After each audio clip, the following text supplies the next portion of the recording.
So this kid, Brandon Peters at quarterback, I got to tell you, Steve, I've got to get over the grudge of him missing a throw on a rollout late in the Rutgers game because I had a minus 22.5 there, and Michigan's winning by 21, and he had a wide open receiver for a touchdown. Other than my own petty personal preference there, your thoughts about how Peters is playing at quarterback? I think the best thing I can say about Brandon Peters is from the moment he stepped into the game against Rutgers and up until even this point, for the first time this season, it has looked like a Jim Harbaugh offense.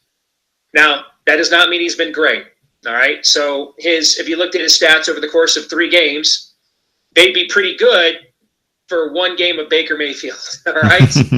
And they've babied him. They've not asked him to do a lot, and I'm all for that.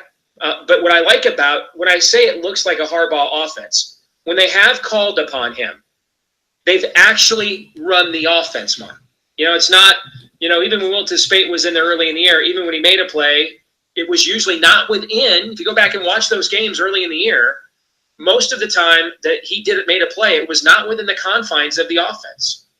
And we're actually running an offense now. You can actually look at the plays they're running, and you can see what they're going to do or set up when they do that later on, and you can kind of reverse engineer it. And you can see now, go back to that Michigan State game. I think that might have been the last time you and I chatted, and I mentioned something Mark D'Antonio said in his weekly press conference after they beat us, and it cut me to the quick, Shrek. It cut me to the quick, all right?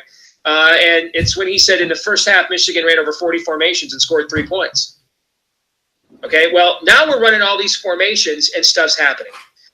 Brandon Peters has been our quarterback for 41 possessions now. We've scored 19 touchdowns in those 41 possessions. That's an offensive efficiency rating I think you take almost every single time. Now, it's not explosive.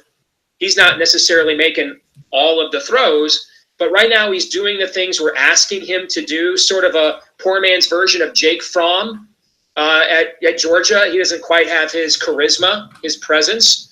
But, Saturday against Auburn was the first time Jake Fromm really was asked to win a game, and you saw the result. He simply couldn't do it, and his offensive line couldn't stand up to the point of attack.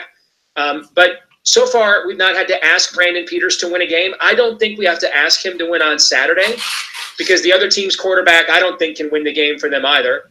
In fact, I would go so far as to say that if Brandon Peters remains Michigan's starting quarterback into next season, and by this time next year, he has numbers like Alex Hornibrook has in his second year as a starter, he won't have those numbers because he will have been benched by now. I just think that's indicative they don't have anybody else. Hornibrook has not developed the way they would have liked this year so far. And remember, he lost his job after he was given the job. He lost it again at the end of the season for Wisconsin last year. People forget that. He was not the starting quarterback at the very end of the year, like when they won the Cotton Bowl, for example. So I don't think Peters has to have, a 3-touchdown game at Madison, which I don't think he can do anyway. But I do think there's going to be 3 or 4 times during the game he's going to have to make a winning play. And so far, against Minnesota with the way we ran and the weather in that game, he wasn't really asked to make any plays. Well, he did make one at the very beginning. That was our first touchdown, and that was his one play. He made a couple of winning plays against Maryland. But even though he doesn't have to win the game for Michigan, he's going to probably have to make 3 or 4 winning plays.